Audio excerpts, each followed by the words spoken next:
What's going on, you all? I am your host, Instructor Mike. Those of you all watching on YouTube, you could follow, and my computer is behind me. Just jump back alive again. Yes, you're going to see plenty of these lives more often. It's absolutely amazing to be able to have you on board. Welcome to Security Training Concepts. We're streaming live there. Mike Brown's page, we're streaming live there. Instructor Mike, all that great stuff. YouTube. If you're watching on YouTube, go on ahead, hit that subscribe button, hit the bell for notifications. We are fortunate enough to have a representative from the United States Concealed Carry Association, Dominic Cantanella, who is going to be here to answer your questions. So if you got questions regarding concealed carry insurance, what's going on, Tino? I'm going to also look at your comments too. Dominic can see your comments just like I can. So if you got people who got questions about concealed carry, people who got questions about the insurance, the aftermath of a incident, what are you going to do in the event you press that trigger and you survive it? Lucky you, you survive it, right? Bless you, skill you, whatever you want to say. What are you going to do? So without further delay, I'll go on ahead and let Dominic have the floor and post your questions. Share this. This conversation is wonderful when it's robust, when we got a bunch of people in here who are interested in gaining the knowledge that you need to know. So like, comment, share, subscribe, all that great stuff. Dominic, floor is yours. Yeah, Mike, you know what? I first of all, thank you so much for having me on here today. This past year that we've been working together has been nothing short of phenomenal. The institutional knowledge and your personal, I guess, your personal touch that you bring to the class is second to none. And like I tell every class that I present at in your office, I wish you had a pedestal and a megaphone to reach some of the troubled parts of the city, because I think you can make a phenomenal difference if they could just hear what you have to say. So congratulations to you, man. You're doing a hell of a job, and thank you for having us on board with you. I think you can agree. Let me back up real quick. The state of Illinois is the only state in the entire country that requires 16 hours of training in order to get your concealed carry license. But you can go around the country and you will not find an instructor, a police officer, a range master, things of that nature, that will tell you that 16 hours is enough. It never ends. And that's where the USCCA comes into play. It's that additional education and training that you're getting outside of Mike's class, whether it's the initial 16-hour class that you take right up front to get your concealed carry license, or 5 years later when you're mandated by the state of Illinois to come back and take that 3-hour renewal class. It's all there so that you are better prepared. It's crafted together, and it's called the Protector Academy. They're little 5 to 10 minute little snippet video lessons that you can watch at your leisure, whether it's on your desktops, your laptops, your smartphones, tablets, things of that nature. We just want to make sure that you are getting the best knowledge that's out there. And then as an added benefit, God forbid you are ever involved in a self-defense incident, the USCCA is going to go to bat for you and provide that legal protection that you're desperately going to need. Excellent. I love it. Here we go. Raphael Goodwin asked the question. I'm a USCCA instructor in the Houston area. I have a question that was asked that he was asked by a student. Does USCCA have hunter's insurance? They do have a hunter's insurance program, and the only thing that comes into play is the making sure that you are not on a federal land that you should not be hunting on. But that's an excellent question. It's knowing where you can and where you cannot hunt. But yes, you would be protected in the event that you are in a hunting capacity. Yes. There we go. All right, here we go. Excellent question. Yeah, good job, Raphael. Thank you very much for that. Willie Lopez, hello. I am in Texas and I am currently a member since 2018. Just wondering how many cases you won or lost in court? Would it be nice to have Dave McDermott right here? Yeah, Dave would be amazing for this question. Dave McDermott, he's one of those USCCA attorneys that is going to go to bat for our members. Willie, with regards to your question, in all honesty, I would love to know that answer. Solely for the purpose that I can actually share those stories and those statistics with them. But it's unbelievable the amount of legality and confidentiality that comes into these cases. And our critical response team up in West Bend, Wisconsin, they keep a tight lock on that information. I'd be hard pressed to say that the number is lopsided if that's what you're thinking, though. Okay, here we go. Bosco Baracas, hope I said that right. Does the USCCA have plans to allow insurance in New York? Damn, you know New York, something. Yeah, I'm getting drilled here, but this is an uphill battle in 3 states: Washington, New Jersey, and New York. I know the team up in West Bend is doing their best to try and get this taken care of where those states are involved. But as of right now, those 3 states are not allowed to be sold. The only other side around that is, say you live in Maine, or say you're an Illinois resident and you are in one of those states, you would be protected in the event of a self-defense incident. It's just allowing the membership to be sold in those 3 states is not allowed at the moment. I apologize for that. Yeah. That part, oh man, New York is something. I feel it for you guys. Here we go. Yeah. Thank you for your question, Bosco. Eddie Gonzalez, what is the law regarding transporting of firearms to Puerto Rico and concealed carry out there? Interesting one. I do know that your membership will protect you for any self-defense incident or any justified act of self-defense in any 50 states, as well as the territories. So Puerto Rico is included. As for transporting your firearm to Puerto Rico, I'd have to double check on that one. I don't want to misquote anybody. I want to say off the top of my head it's not allowed. But Eddie, if you want to reach out to Mike personally, we can get you that answer 100%. Okay. Definitely, I would definitely say the law regarding to transporting over to the Puerto Rico. I don't know. I'm not going to even act like I sit here and I do. I know there's a lot that comes into play with like merchant time and traveling via the waterways and a certain distance off the continental, off of our border. That does come into play as well. Yeah. Let's see. Yeah, I caught your comment, Eddie Gonzalez. Come on, Mike. You don't know who Bosco Baracas is. BA. Okay, I got you. Say less. All right. Here we go. Okay, Roddy Ray has a question. Good. Would you still recommend CCW insurance, even if you have a lawyer on retainer? I live in Miami, Florida, by the way. I'll let you, and then I have something to follow with that one too. Rodney, excellent question. CCW is if you're referring to the company, they're a very reputable company, outstanding in what they do.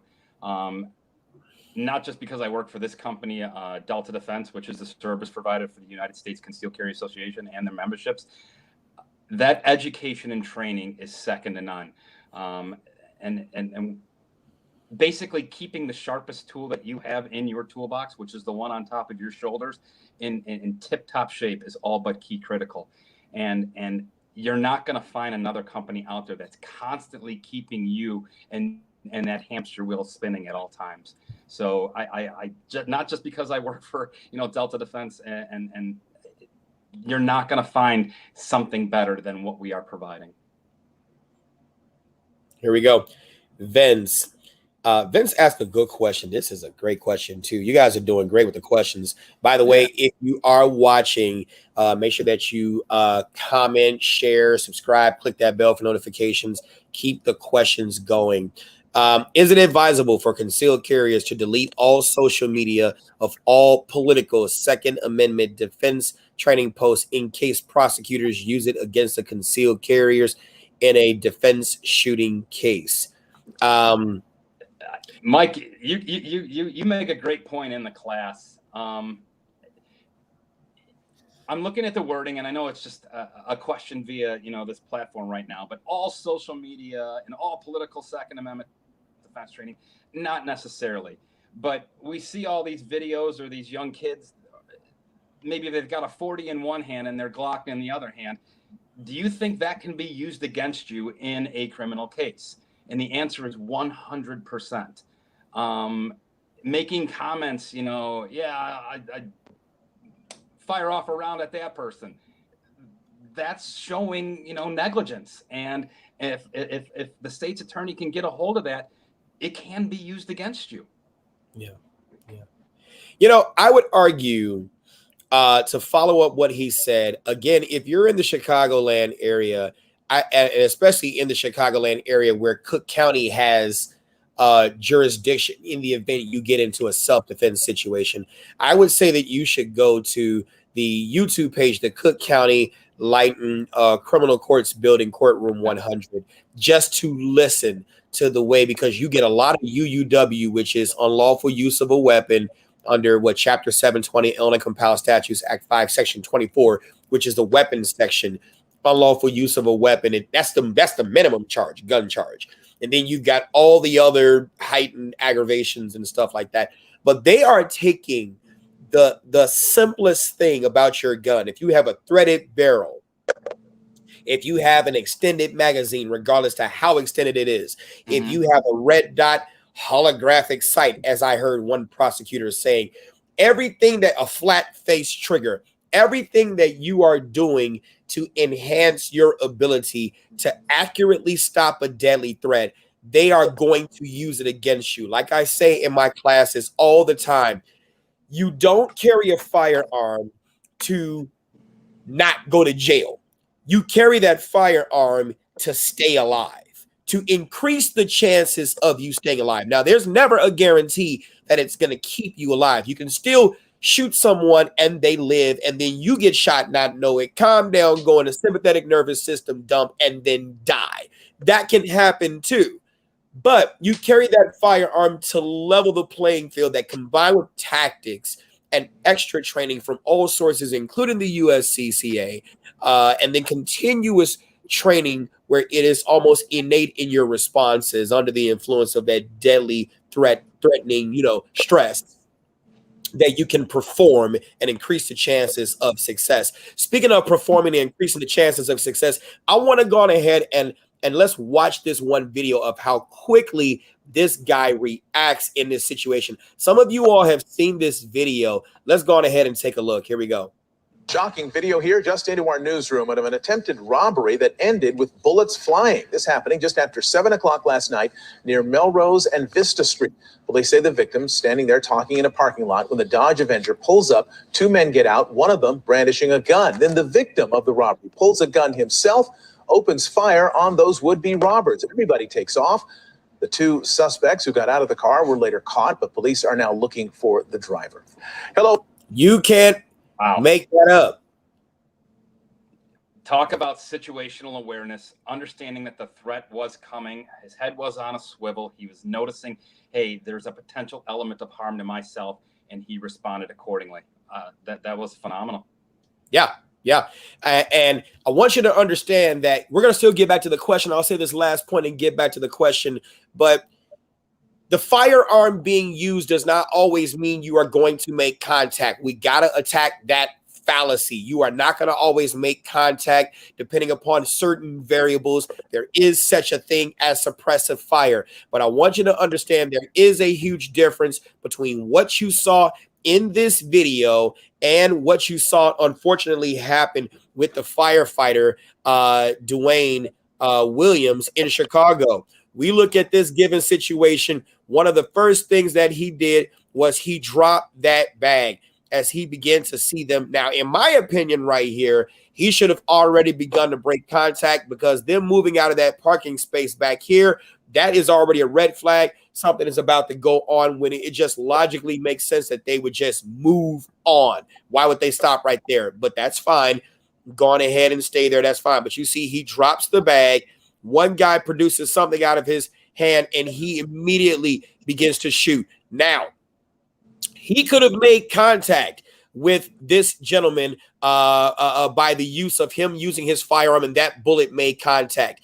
you got to learn to people watch. You got to learn to people watch, because when you people watch on the range, it will in fact boost your confidence by a good margin, so that you can understand that not everyone who shoots a gun knows how to shoot, even on the range when there is very little stress. So if they don't know how to shoot on the range when there is very little stress, the high likelihood of them hitting you is a little more likely that they would not hit you, and that you should not be afraid of the shots, the sound of the gunfire. Operate with the mindset, yes, I could die, but I intend not to. Shoot that firearm. And as you can see, they all took off and ran away, which is one of the things that I wish. As you can see, he's got his back turned. He's shooting. You know, the bag is left there. She took off. We're not trying to protect her. I don't know who she is, but that is the thing. You shoot and break contact. Shoot and break contact. I cannot emphasize that enough. So I had to throw that in. I know this is a question and answer session, but I got to throw that type of stuff in because it is important information. Dominic, go. Mike, 2 comments. Number 1, you said people watch.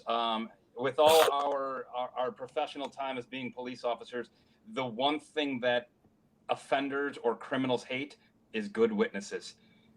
We've adapted this mentality where we don't talk to people. We don't look at people in the eyes. We don't see them face to face. We're always in our faces, or in our phones and our tablets or in newspapers, things of that nature. And we don't look at people anymore. My wife, she probably wonders why I look around so much. I got to see faces. And when you're making contact with that individual, right off the bat, they're going to second guess possibly coming up to you. You've made contact with them. You can identify them. You can give a good physical description of them. God forbid something were to happen. Back to the question that was up around modifications to firearms. One thing that I do recall happening in the state of Illinois, a modified trigger. They reduced the trigger pull down to, I want to say 3.5 or maybe even 3 pounds per pound of pressure. And the state of Illinois basically went after that individual and said, you would not have pulled the trigger and killed that individual if the full 6 pounds was on that trigger at the time. And that's why he got a conviction. Modifications to firearm can come back to haunt you, like you had mentioned earlier. Now, modifications, yes, but if it's a firearm where the modifications were stock, in other words, it was a factory issued, not an aftermarket modification. This particular individual dropped the trigger pressure down to a lower amount than what the factory amount was, and it came back to haunt him. The state used that as ammunition to go after him, to say, hey, you wouldn't have pulled the trigger that quick.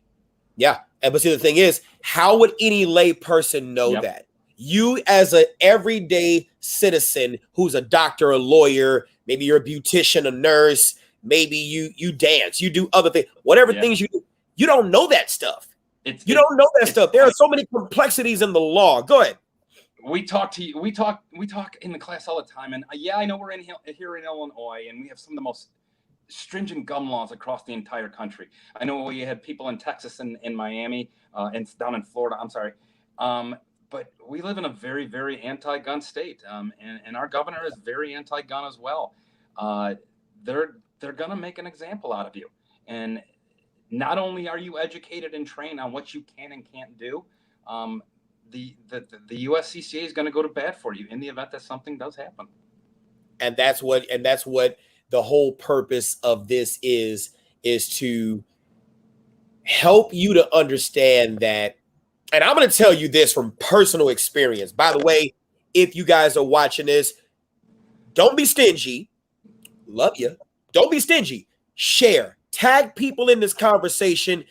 We need to have a robust conversation so that we can all get our questions answered. I see some of the questions. Keep them coming. I love questions. Keep them coming. As we move on, we're going to keep them coming. I see them on here. We're going to throw them on the screen. We're definitely going to address them. Look, just because a person has a law degree, just because a person has the Esquire behind their name, just because they say they're a criminal defense attorney, we are the collection of our education and experience. No two attorneys are the same. You know, I had a friend in my own first case when I was falsely arrested.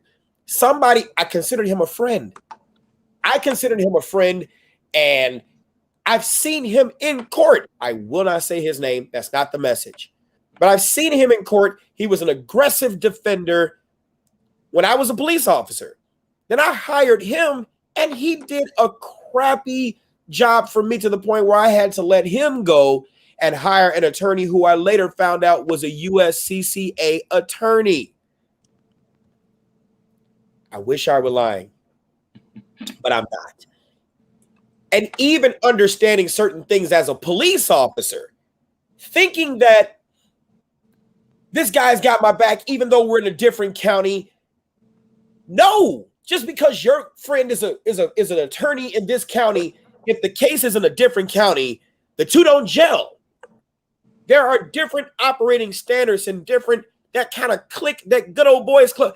That is a thing. It exists. It exists. So it's always important to make sure that when you're the good guy, you're the person who pressed that trigger. You did what you were supposed to do to stop that deadly threat. If you've never, this isn't Law and Order. If you've never been a part of a criminal investigation, I will give you one case law. What is it? Rader versus Ohio, I believe that's it. 532 U.S. 17, 2001. The purpose of the Fifth Amendment is not so that just guilty folks can use it to be quiet, because there's another case that makes it to where their silence can be used as an indication of guilt against them. That's Salinas versus Texas. But the purpose of the Fifth Amendment, that no person shall be compelled to be a criminal witness against himself in a criminal case. The purpose of that is that you don't understand that after that shooting, you're going to be in the amygdala, the part of your brain that controls fight, flight, freeze, and emotions. The part of your brain is the most, oh my God, I almost just lost my life. I survived. You're under heavy stress, gross motor skills. And it's even worse if you got your family, kids, other people with you. And then at that time, the police, because in the first 48, they want to find out what the heck happened because they have a duty to solve that crime. And they're coming to you, and depending upon the officer, could be pressures to answer questions. And because you're the good guy, good guys love telling stories. Mm-hmm. Oh my God, we love telling stories about, let me tell you what happened, especially if you're angry. This mutar, for the lack of better words, this person did this and did that, and you're just quick to shoot it out, and you could be convicting yourself. Because I call it that Chatty Cathy moment. You're going to tell your entire story. But here's the problem. With all my experience, and you can even vouch for it as well, we live in a society right now where pretty much every squad car is mic'd and cammed up, and every officer is mic'd and cammed up. It's only a matter of time before the state's attorneys are going to compare that Chatty Cathy conversation that you had with the police when they initially showed up on scene to that formal statement that you gave with your attorney or down at the district or down at headquarters. If anything differs between those two, you got a date with the grand jury. No ifs, ands, or buts about it. Yeah. And I'll tell you this to top off a further answer to your question, Vince. You want to talk about deleting all your posts. Once it's out there in social media, I'm almost certain that it's linked somewhere. It's hyperlinked, and someone screenshotted it and saved it and took a picture. And so depending upon how much you've put out there in the social media, it's out there. And so I'll give you a small example of what happens when you go to court. Let's look at the people of the state of California. I can't even say it right. Versus Orenthal James Simpson. When Mark Furman got on the stand and he was asked by F. Lee Bailey if he had ever used the N-word, and he said never, no. That is where he messed up. He should have just, and I'm going to give you the tie-in. He should have just said, yes, I have used the word, and I'm sure prosecution would have been able to come back and say, well, did you feel that way? Yes. Do you feel that way now? No. Why? Because we are the collection of our education and experiences. I have since learned that my views were flawed and wrong. Yes, it would have made you look bad in the beginning, but people would have respected your honesty and you would have bought back that integrity. That having been said, if your posts are used against you, a competent attorney will find a way to spin that and sell a story to the jury that still buys you the integrity that will keep you favorable in the eyes of the jury. I can only imagine how many FOIA requests are sent to Facebook daily. Yes. Yes. All right, here we go. I do want to answer Vincent's question. Is a red dot on a Glock MOS or a modification or a milled slide? Somebody else answered that question. Here we go. Mr. Perez. I think that if someone got convicted based on optics or enhancement parts, it would be brought before the Supreme Court. Those tools help with accuracy and should be looked at as a good thing. I would have to agree with you because law enforcement and military have been using it before it even entered the civilian market. In fact, it probably was a civilian thing before it was law enforcement. Who knows? Go ahead. I'll say this. Great point. Excellent point. The first example I want to say it was in the state of California or Arizona, one of the two. Police officer arrived on scene. Offender had a knife and started attacking the actual officer. She retrieved her firearm, fired 4 or 5 rounds, had a malfunction, tap rack assess, came back up on target, fired 3 more rounds. Do you want to know? She was actually charged in this incident. The officer was charged. And do you know why she was convicted? Because she was a professionally trained, she was a competitive shooter. And they said that she had too much training for what she was doing. I remember that. I do remember. Unbelievable. The state they want to make a mockery out of you, depending on where you are. You're just at the whim of the court system. And I hope and I pray that you have competent legal advice by your side. Are you familiar with that case, Mike? Yes. I wish I could. I remember. Video.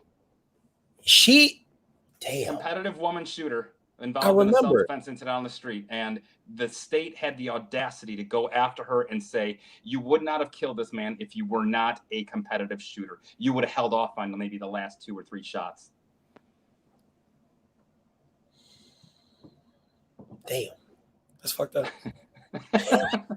I'm not going there. That's all I can say. That's horrible. But I'm not going to stop training. Look, I'm going to keep on. I'll take my chances.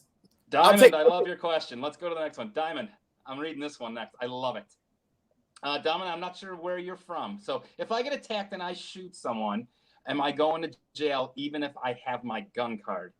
Okay. I'm not sure where you're from, but I will say this. There is a process in the court system.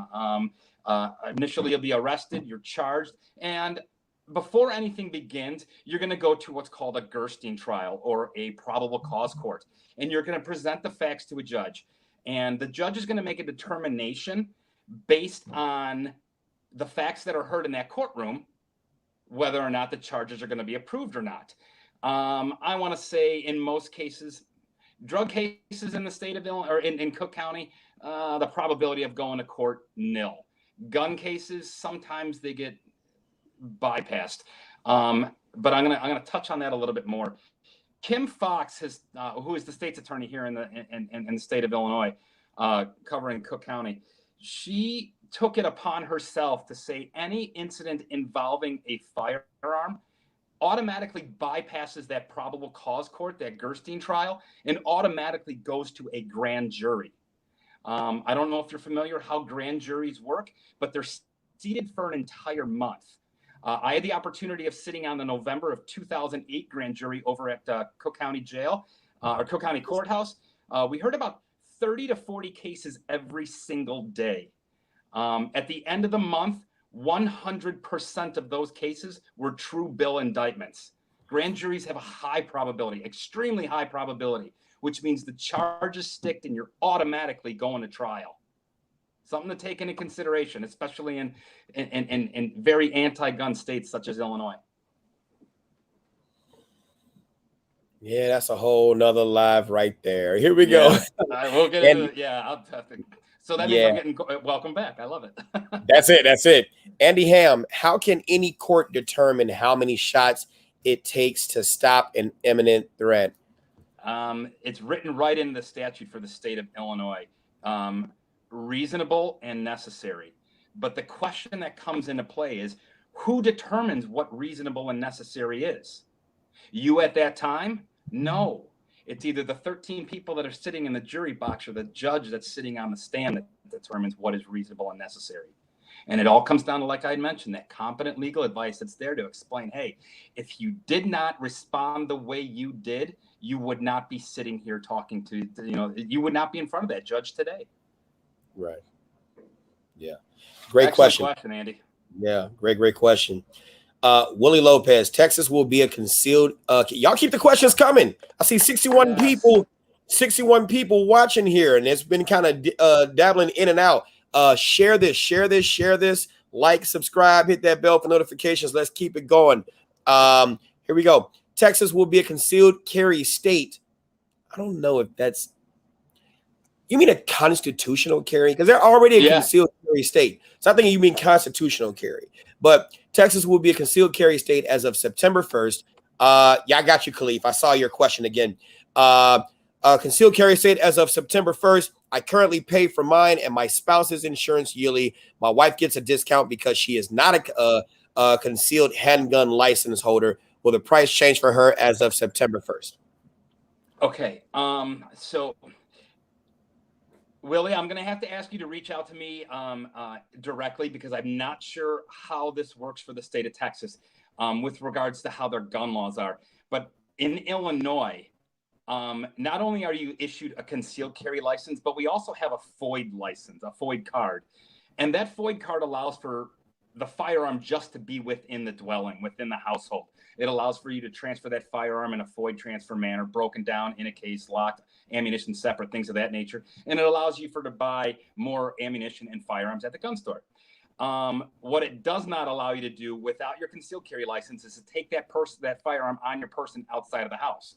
So with regards to your question, if your concealed carry license allows for that firearm to be within the dwelling, she would be allowed to use that regardless of whether you're in the house or not.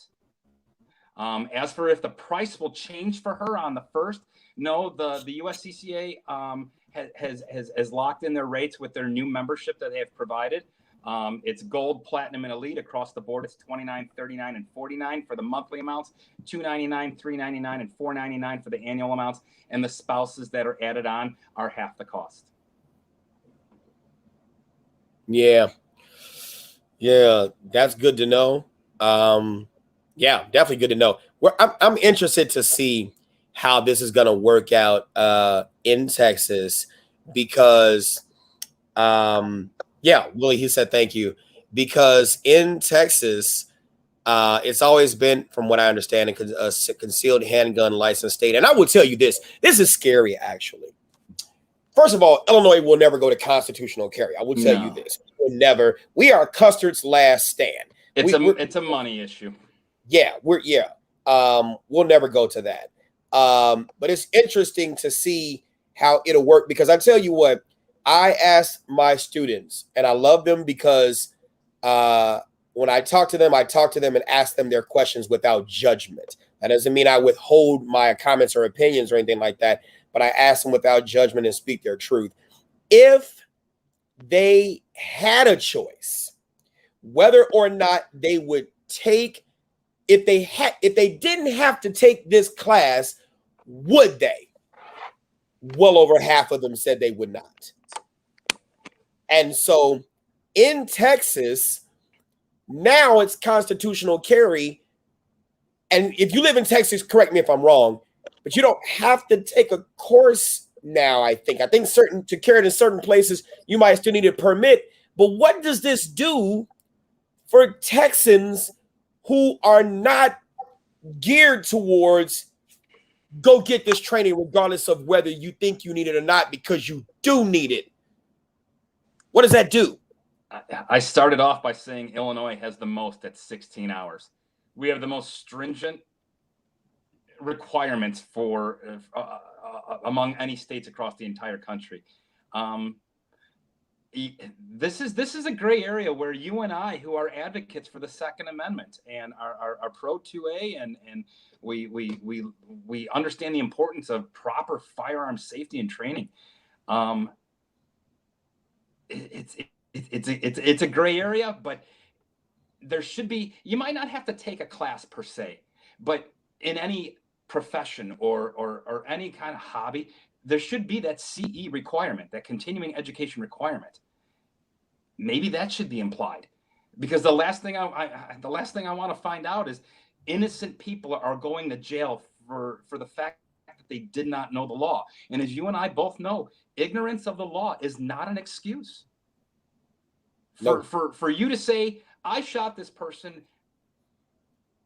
and I did it because I did not know the law, or I did not know that I could not do that, you're at the whim. You're going to jail, and you're going to jail for a long time. Yeah. Katie, I can see you. Text me if you're trying to get in on this. I think I messaged you the first. Matter of fact, let me check your phone, because I think we had talked. Yeah, so he's another firearms instructor. Great guy. Lauren Champlin. Oh my God, don't you get mad at me, Lauren. I said your last name wrong. William Nunez said, I thought Texas was going to allow it, not necessary to register. I don't know, but it's still interesting. It is coming down the pipeline, and I believe the last person that commented, September 1st. Yes, it'll be a constitutional carry state where you do not have to register. What we were referring to is, by not registering or taking any type of concealed carry class, where are the residents of Texas getting their proper and necessary education and training from? We fear, being, former law enforcement, that the innocent people are going to get themselves jammed up because there was no requirement for education and training to initially get that license. Right. I'm going to throw in another topic of discussion. You said they would be trigger happy. Absolutely. Absolutely, William Nunez. Glad to see you back. Here we go. Let's throw in another topic of discussion, because right after this shooting, let's see. No, want to get to that. There we go. Good. I can't sit here and tell you how many times we get asked the question, and I'll throw that question out there again. How many times we get asked the question, if somebody jumps in my car right after they try to carjack me, can I shoot them as they're driving away? Let's take a look at this, and then we'll talk about it. Now, a girl is shot during an attempted car theft in Kenosha. Police say someone left a car running at a gas station. The 13-year-old girl jumped in and drove off. The owner of the car fired shots, hitting the teen. She is in critical condition. And the 13-year-old girl who was shot in Kenosha while allegedly trying to steal a car. Police said today that the young carjacking suspect will face charges in juvenile court when she gets out of the hospital. Kenosha police say the man who shot her is also facing charges of recklessly endangering safety. He is still in custody. Wow. So this person jumped in. Yes, Khalif. Here we go. Bam. No, you cannot. If they are driving away, you are not in the right to shoot them. You are correct. Andy Ham on YouTube. No, it's just property, not a threat. You said treat, but I know what you meant. Not a threat to your life. Please pay attention. If it's in progress, in other words, you have the ability to be able to, as you're getting out, pop. What's going on, Chris? Yes, Chris, send me a message if you want to jump in on this. I can have 10 people on the screen. It could be all it'll put out 10. But if you want to be a part, it has to be an imminent threat. If they are crossing through, it's happening. It's in progress. Yes, if you have the ability. Distance equals time. You have to have the distance to have the time to then act, shoot, whatever. If you don't have the time, you have to create the distance to have the time to then act. All of that occurring within imminent, you're going to have to explain that in certain respects at some point. Not immediately, but not. But no, Dominic, go. The state of Illinois makes it crystal clear. We separate the difference between person and property.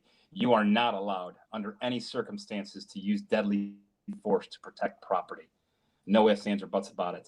The USCCA, they use what is known as the Shark Tank analogy, just to put things into perspective real quick. If you're sitting over a tank full of sharks and your Rolex falls off your wrist into that tank, are you diving in there after it? The answer is no. We'll find other means to do it. Right. They take it one step further. Say a careless husband or a mother or father holds a baby over that shark tank and the baby falls in there. Are you going to do whatever means necessary it is to get that baby out of that shark tank and out of harm's way? That is the same way the laws apply for the state of Illinois. It is a little different in other states, but we separate the difference between person and property. There must be an imminent threat of great bodily harm and or death to use deadly force in the state of Illinois. Wisconsin, for this particular case, is no different. Kenosha is every bit 90 minutes just north of here.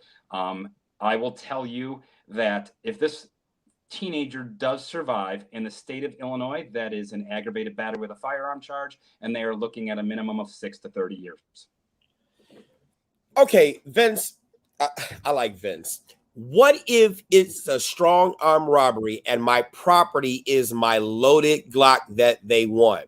All right, for those of y'all who don't know what a strong arm robbery is, obviously this is just a robbery by the use of physical force, hence the term strong armed robbery, and my property is my loaded Glock that they want. All right, I mean, what context are you saying this in? Are you fitting this in within the context of the carjacking that we had been referring to? Because then I got questions. How did they know you in fact had a Glock to then come to you in that car to try to carjack you, and then in the process of you exiting the car, nah, bruh, we don't want the car, we want your Glock because we found out you. That's very specific and almost set up-ish, as if you're going to make that statement to prosecutors or whomever, and you gave them the Glock. I'm not understanding how you're trying to tie that in, because you're talking about big car versus little concealable item. Dominic, go. There's a lot to that question that we're missing out on. And if this individual is in front of me, I'd ask him, hey, elaborate a little bit more. I don't know if you're inside your residence. I don't know if you're out in the general public. If it is inside the residence, it no longer is a strong arm robbery. That is what is known as a home invasion. It's a violent robbery within your residence. It usually, there's going to be some type of a manner of force to get into the house. You handle those cases any way possible. If you know that imminent threat of great bodily harm and or death is there, and even if that means to, I don't know how you're going to know this in advance. When you tell a police officer or even a state's attorney, I know they were coming to get my firearm. Well, how did you know that? So there's a lot of missing components of that question where I would have to ask, personally, what is the actual circumstances? Yeah, and I'm missing from that too. Now he did empty my pockets and frisk me. Okay. Yeah. Now he did still as of right now, from what you're describing, that is theft. They want me to empty my pockets, and then they say, or I'll beat your ass. There is the implied assault, therefore making it robbery. Do they have a weapon in their hand? Now it's armed robbery. If it happens in your house, it's now home invasion. Okay, but just for somebody to take your property, maybe they come up and they pickpocket you, or they grab your purse, a purse snatcher. Those are not burglaries. Those are not robberies. That is theft. Khalif Spraglin asks, well, to piggyback off Vince's comment, something similar like that happened in Milwaukee, which is an open carry state, being Wisconsin. A guy was in a gas station with his gun on his hip. A guy ripped his gun off of his waist and ran. Would that guy who got robbed be in the right to shoot them if he had a chance? Which one, pre or post gun snatch? Because what are you going to shoot him with?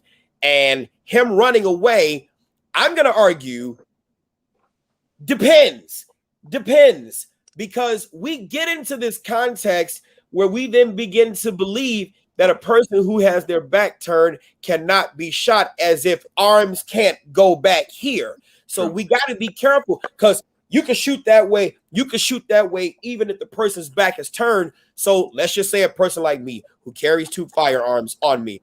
if in fact I was careless enough or was put in the physical position where my body defended itself before it then defended the gun, because you had a body longer than you had a gun, and they were able to grab that firearm.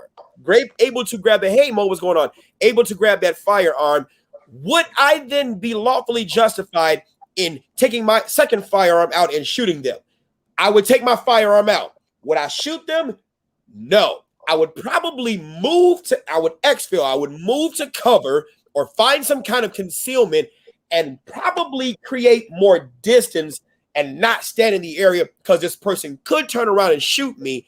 And in an excited situation, they're going to try to shoot at the last known location they remember me standing in. So I'm probably going to want to get off that X and then move, because they got the gun. I'm not chasing after them. They got it. Stop trying to be a damn hero. Don't chase after somebody. So Live to see another day. Yep. Yeah. In that context, because here's this. You got to be honest with yourself. Do you train? Not you, Khalif. I'm just saying in general. Do you train? If you don't train, yeah, this guy's got your gun. So obviously he might have just a little tad bit, maybe it's luck or some skill set higher than you to know how to defeat your holster. Unless you had a crappy holster, a baby could take it out of that. But you got to be honest about your skill set. In class, I talk about the slot analysis, right? You got the, oh my God, I'm having a brain fart on the slot analysis. There's a video on YouTube on that. I'll post the link. But you got yourself. That's what it is. Yourself, the subject, knowing yourself, right? Yourself. What are your abilities, your capabilities? Because you had a body longer than you had a gun. So are you in shape? Are you out of shape? If you know you used to be in the military, you used to be in shape. Now you're round, you are a shape. There's a difference. You know, you used to be able to run a marathon. Now you just drive to marathon. There's a difference. You know, what do I know how to do? I got the subject slot. What about them? You know, do they have the location, obstacles, tactics, the tools, and the time? You need to know these things. Yeah. And that's too much to analyze in such especially if you drop the bar like that to the point where somebody was able to get your gun, you just might as well give it up. It's done. You hit the nail right on the head, and I think that's why you and I speak the same language, especially what the USCCA is trying to do. Their Protector Academy is based on three important, mindset. The foundation. It's being mentally, physically, and psychologically prepared for whatever incident does come about you. And if one of those elements is missing, you have a high probability of possibly losing that fight. And I'm not saying everybody has to be hitting the gym and working out every single day and making sure that they can beat the muscle head that's out there that's trying to rob them. But you know what? When the shots do start firing, knowing that they can run and maybe get behind shelter or get out of the way, things of that nature. It's putting yourself in the right mindset. This concealed carry is not for everybody, and I'll be the first. I'll be the first to tell I think you should reconsider something like this. But if they are truly gonna go for something, this awesome responsibility that we are provided here in the United States, make sure that you are mentally, physically, and psychologically prepared for what's going to happen. Aguilar asked this question. So if you get convicted in that case, assuming he was talking about the previous case or any type of case, how does the USCCA help if you have coverage? Is it Elazar? It looks like Elazar Aguilar, yes. So the USCCA, like I mentioned, they're founded on education and training as the primary focus. They want to make sure that, people are responding in the correct, proper way that they should be doing it. In the event of a self-defense incident, as an added benefit, the USCCA has an insurance policy. And your membership is basically your name is being added on as an additional name insured to that insurance policy. I think the last number that we were just told, there was over 600,000 members across the entire country. So those benefits that come into play, it's $2 million in civil defense expenses and damages if in fact they are awarded in the civil court. And then in addition to that, $250,000 in criminal defense expenses, which is going to cover $50,000, up to $50,000 for bail in the event that you are incarcerated. We're going to make sure that you're going home and spending the night with your family and not in a cold jail cell with the real criminals as well. So hopefully that answers your question. And I will tell you this, especially if you are in the state of Illinois, if you are in the state of Illinois, if you have any previous arrest or convictions, right? Because not every conviction can keep you from concealed carry, especially if it's misdemeanor. It just depends on the length and certain things, right?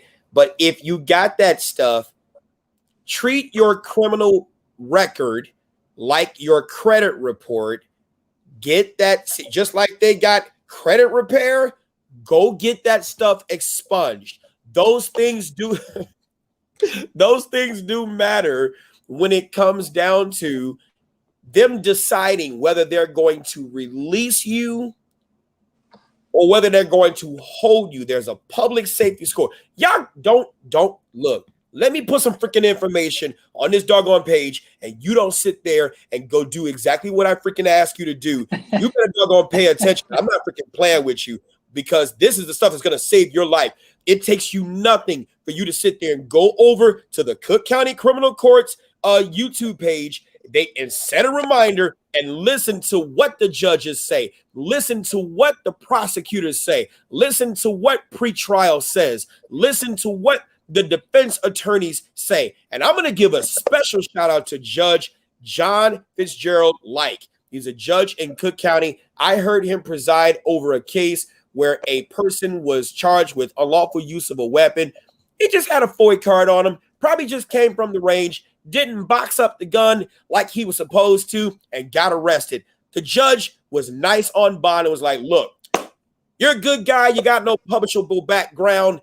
This is this, that is that. You just need to go on ahead and get your concealed carry, find a course, sign up, get your concealed carry. They are actually starting to be fair, depending upon what judge you get. But most judges are starting to be fair because they understand, yeah, and I mean, yes, okay, ignorance of the law is no excuse. But if you don't know, you don't know. And so at least they're starting to understand that the good guys are trying to get armed the right way. It's just that the state is taking forever.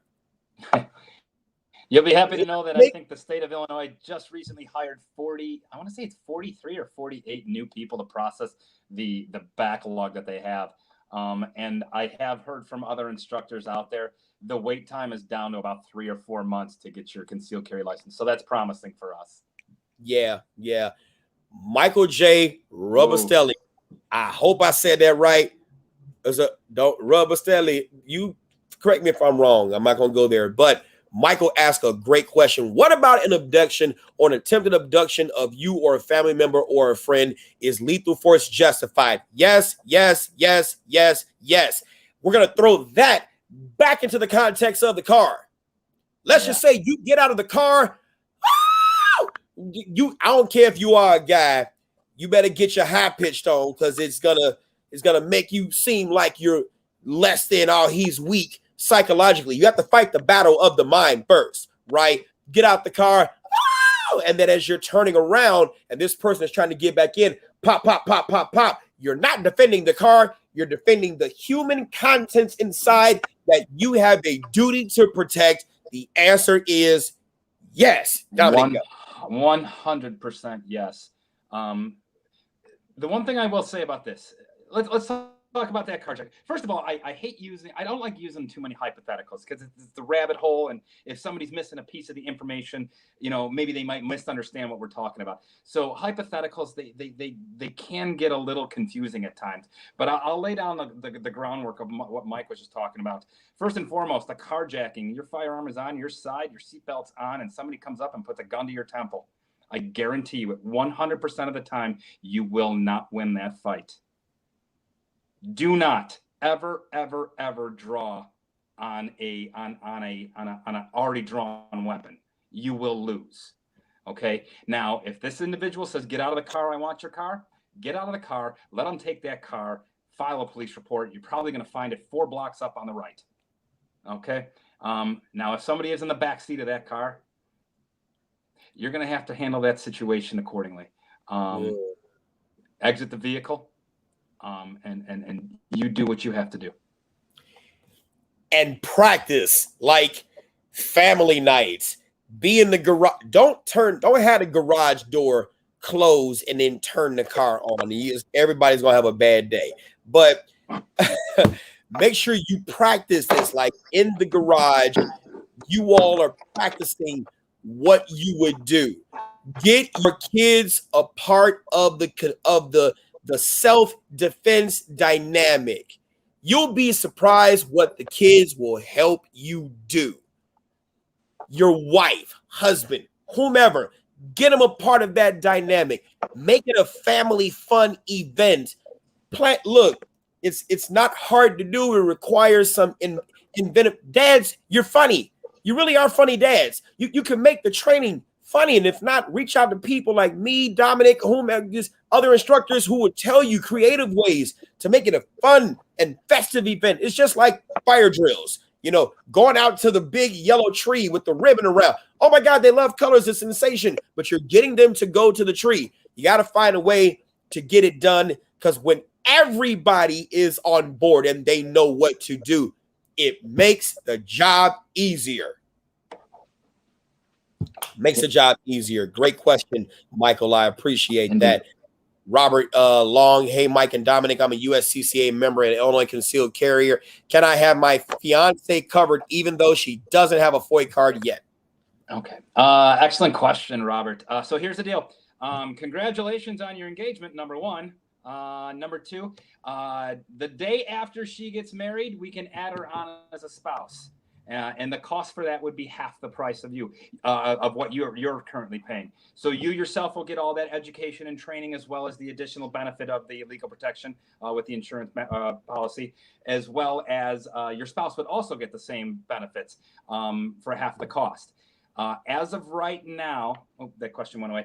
As of right now, because she's only a fiance, it would have to be a separate membership.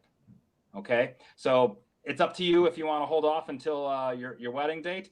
That being said, if you want to reach out to Mike, we're always down to go be wedding crashers. So give us a call, give us an invite. And I'm there.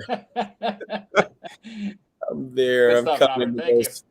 Coming in the most weirdest outfit ever, I promise. We'll dress up in our Dumb and Dumber outfit. I swear to God, that's it. All right, here we go. Here's the link for those of you all who don't have USCCA, usccapartners.com/Mike Brown. Go on ahead, click on that link. It'll give you a free concealed carry guide. So that way you can start your journey. Shamika Ambrose, hey, we went to school together. What's going on? Nice to see you. You say you'll send us the invitation. I'm coming, Robert. Love it. Coming sober. I don't even drink like that, no. But it's gonna be fun. Mike's a cheap date. I know that.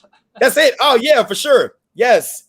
Give me a box of. Okay. Anyway. All right. Shamika Ambrose. That link down there. If any of you are also interested in learning more about the USCCA, feel free to give me a call.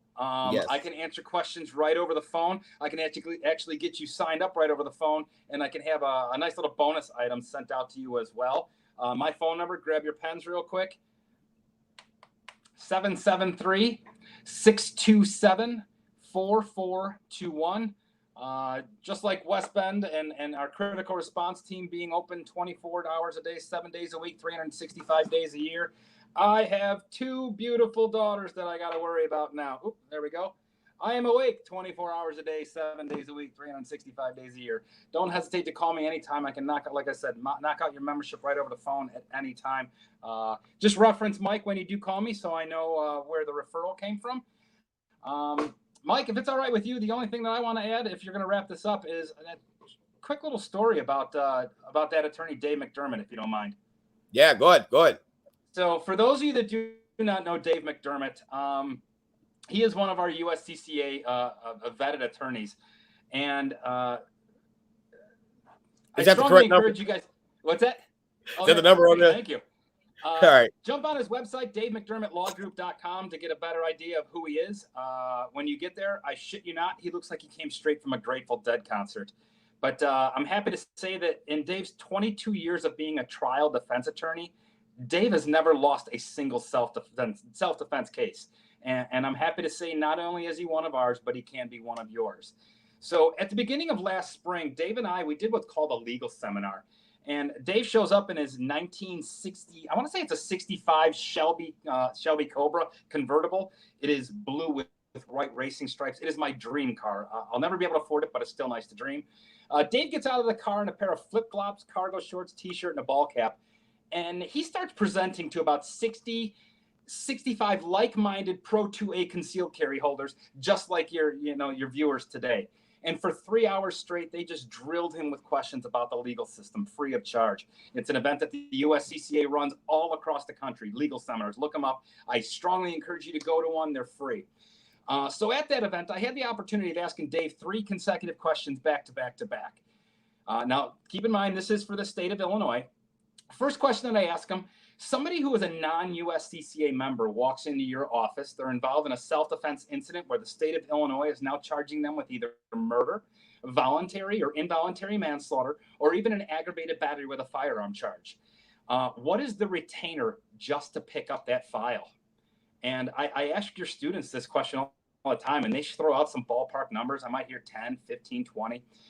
Dave's retainer for one of those 4 charges is anywhere between $45,000 and $65,000 just to pick up that file. The second question that I ask him, what is your hourly rate going forward? People start throwing out numbers again, $100, $200, $300 an hour. Dave charges $500 an hour. He hasn't changed that rate since the year 2014, even though most of his competitors out there are charging every bit $1,000 an hour. The third and final question that I ask him is, on average, how long do these cases last in the Cook County court system? Cook County here in Illinois, for those of you that are down in Texas or Florida. And people kind of throw out some crazy numbers, maybe 6 months to a year. And the actual true number is about 4 to 10 years. The Illinois State Police Board or State Police Crime Lab has a 3-year backlog when it comes just to firearm forensics, getting back to the courthouse. So even before you call for an attorney, I like to talk about bail. There's a hierarchy of offenses that us in former law enforcement we use. The acronym is MAC-BARTA. It's those 14 hierarchy of offenses across the entire country. So the acronym that we use is MAC-BARTA, MACK-BARTA. The top 4 are the ones that everybody needs to be concerned about: murder, aggravated battery, criminal sexual assault, and kidnapping. On average, across the entire country, those are non-bondable offenses. If you do get a bond, you're looking at a minimum of $500,000, of which you post 10%. So $50,000 for bail, $65,000 for a retainer, $500 an hour for the next 4 to 10 years of your life can all be summed up in about $1 a day. It's a no-brainer, and that's why we are having the success that we are having. 600,000 members strong across the entire country and growing every single day. And I am honored to be in your class every single week, hopefully 2 times a week, Fridays and Sundays when we're up and running. That being said, no classes this weekend. Mike is going to be at the expo doing the Children's Expo. If you're not busy and you got kids, get out there. I know I'm showing up. I got one class that I got to show up to in the morning, and I'm heading right down to the Hilton in Oak Lawn. Mike's running a phenomenal event for the children in the community. He's a master of all, jack of none. There we go. It's a lot of stuff. I do want to show that as well. And I'm going to get back to your comments too. There was another comment that I'm going to do, and I'm going to talk about the expo real quick. Here we go.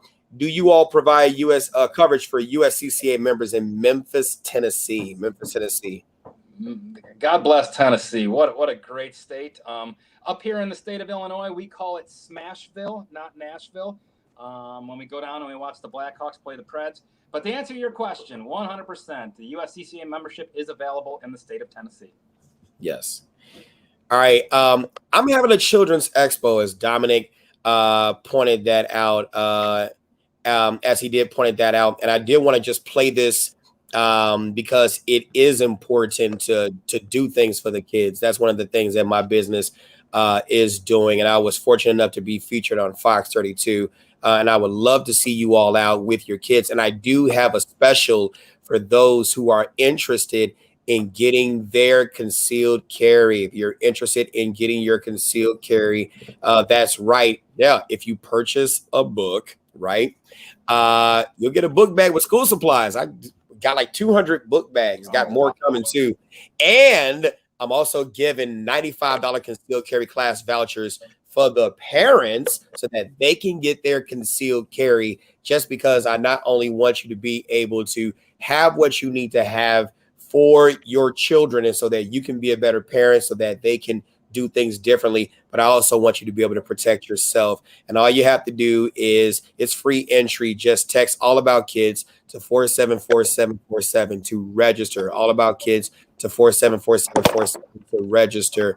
Definitely want to give a special shout out to Fox 32. Let's watch this and then we'll call it a night. Here we go. Violence has resulted in a conversation about breaking the generational curse that faces so many who live in underserved communities. Yeah, and so often, we hear from you viewers and they say, why don't the parents just teach their kids how to behave? Well, Professor Mike Brown teaches criminology, and he is here to tell us about this book series that he created. So we go from professor to author now. Good morning, Mike Brown. Good to see you again. Good morning. Thank you for having me. Okay, so you've created this book to help parents help their children. And, I love what you're doing here, because I hear from a lot of people, and it really frustrates me, because people who grow up with opportunities, or maybe have both parents in their lives, or they've never been hungry in their lives before, they have a hard time understanding why it is easier said than done. And your books address this, don't they? Mm-hmm. Absolutely. When we talk about choice motivators, that's what the purpose of this book is to talk about. When people say that it's easy to make good choices, you're talking about rational choice theory and criminology, analyzing options and picking better options. But for those that may have not have been exposed to certain things because of generational trauma, that's been passed down from generation to generation, you can only do what you know, not the best that you can.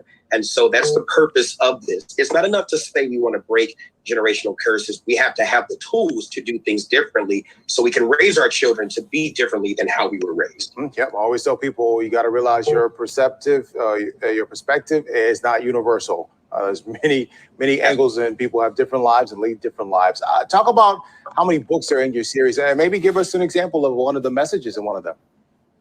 Sure. I have 9 because I've been pretty busy writing. And take, for example, this book, Mommy, Daddy, Please Teach Me. You constantly hear that, put food on the table, clothes on your back, a roof over your head. But if you don't teach them how to do that themselves, then you're just creating, in essence, what could be someone else's issue to deal with. We also have the books in Spanish. I'm trying to go across different communities to reach, because I've been blessed to travel the country and the world, and I see that the problems are not specific to our community, even though we do have them. It's in a lot of communities too. Yeah, and you say this isn't just for the kids, because parents are going to benefit from this conversation, or even just reading it with them or hearing their kids read it. Yes, absolutely. Because I do anger management classes and sessions, and so often I'm talking to the inner child of that adult that has not been healed. And if that inner child of that adult has not been healed, then a lot of the pain that they are shadowing on their children comes from the pain inside. And so when I'm in my anger management sessions, I end up using these books to get big concepts in a simplistic form using pictures, and it's been very successful. That is so true. I love what you said there. Like, the parents have to heal from trauma that they've been through in order to even help guide their kids, because if not, it'll just keep trickling and trickling on. Talk to us about your children's expo that you're going to be at with your book series. Any other places people can grab your book? I know they can do that at the expo as well. Absolutely. I'm the host for the Children's Expo. It's going to be at the Oaklawn Hilton, July 24th from 10 a.m. to 3 p.m. Ivy League kids from Mantino, they're going to be there. Rose Cafe, you probably heard of them, out of Roseland. Supporting Professionals Network Association, a consortium of daycare providers. So we'll have on-the-spot services, as well as amazing children's book authors. They can register All About Kids, text All About Kids to 474747 to come to this amazing expo at the Oaklawn Hilton on that Saturday. It's going to be amazing. All right, criminology professor and now book author, Mike Brown, thanks for coming on this morning. Thank you. Thank you for having me. Have a good weekend, man. It is 8:49. Yeah, I appreciate them talking about that, and I even appreciate you, Dominic, as well, even talking about that and being a good partner, a great partner, in fact, with that, as well as, you know, other folks. So I'm excited about Saturday. It's a lot of work, but we would just want to help as many children as possible. And I would love it if you guys on YouTube, you know, whatever the case may be, if you're in the area, just stop through, you know, say hi, grab a book. You know, there's other people that are going to be there too. You know, I have other amazing authors and other vendors and daycare providers, and Face Paint's going to be there around 11 o'clock. And we got the science, technology, engineering, and math trailer. I'm excited about that one as well, from Ivy League kids. This is an example. It's only 57 minutes there. Oh, sorry. Let me throw it on the screen there. Hey guys, Ivy League Kids is here. We are at Vantino's Oktoberfest Kids Fair on the Square, where they have a ton of activities for the kids. Today we are doing fun science experiments. We really want to get kids into the whole STEM field, so we're showing them that science can be fun.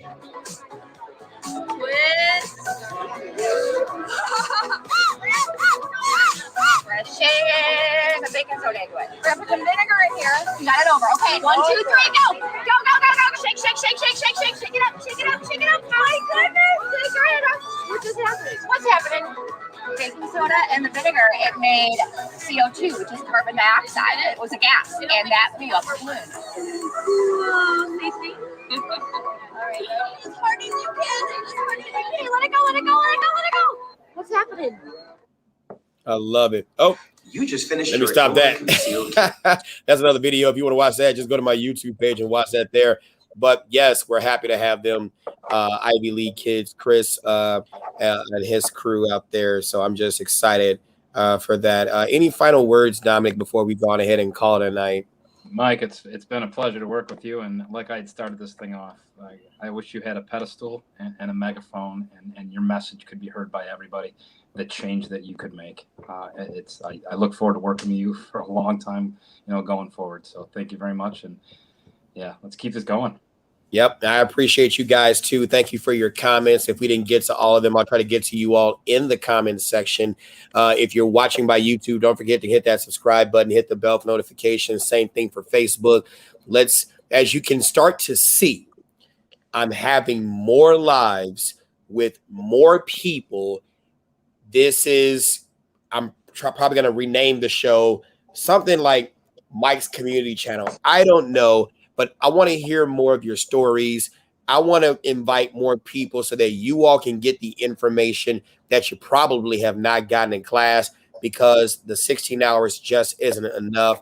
And so we need to extend beyond that class to provide more information so that you can make better decisions and things like that. So, yeah, I'm excited about the future of all of these channels that I'm streaming on. And you know, light bulb moment, you know what? And we're going to make this happen, because I know he loves doing technology stuff like this. In the upcoming future, the three of us, Mike Brown, Dominic Catanella, and I'm going to get Dave McDermott on here to ask those legal questions across the it'll be our virtual legal seminar to the masses. So yeah, let's do that. We'll have to kind of market that event. So I can't see the ticker number, but we want to see thousands of people on there. Yeah, for sure. Might as well. Dave is a cool guy. He's very cool. He is. If you do have any questions, go on ahead and call USCCA Rep Dominic at 773-627-4421, 773-627-4421. Make sure that you mention that you saw this live. Mention my name, Instructor Mike Brown, whatever the case may be. Let's get you guys insured. Let's get you guys trained. Like I said, come on out to the Children's Expo. You get the one book bag. You're going to get that book bag with the school supplies after you purchase that book, and the $95 concealed carry class voucher. You'll see Dominic again in the class, stuff like that. We want to get you trained. We want to get you squared away. Don't forget. Okay, text All About Kids to 474747 to register. This is Instructor Mike, and you've been trained. I thank you guys. Every Wednesday night, it's going to be consistent. Every Wednesday, promise. You'll see. And if you like, yeah, right, you're going to see this shit Wednesday night again. Every Wednesday, 8 p.m. Central Standard Time, Central Daylight Time, Chicago time. We're going to go live on all these platforms consistently, but you'll probably see more than that before Wednesday. You all have a great night. Take care of yourselves. Take care, bud. All right, sir.